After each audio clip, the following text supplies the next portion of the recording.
When I was growing up, I thought they were a really bunch of raging fags, and I just really didn't have much time for them. I was a little bit homophobic, I suppose, and really judgmental. And Growing up with a staunch Irish Catholic background, but Mum certainly was brought up to believe that homosexuality was wrong, and that all homosexual men particularly were pedophiles, and it just was just a disgraceful thing.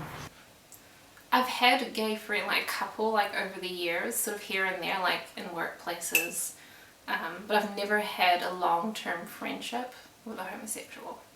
But I've met them, and I've just never had the opportunity, I think.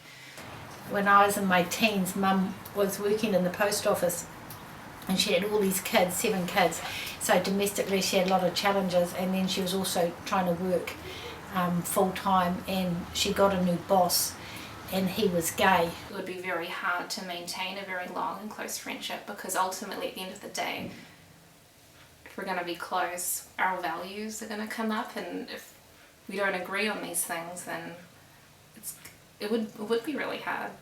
But not having anyone close to you, you don't have to really question your.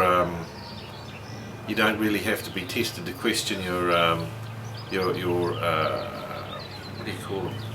Morals, or not your morals, your values. Yeah.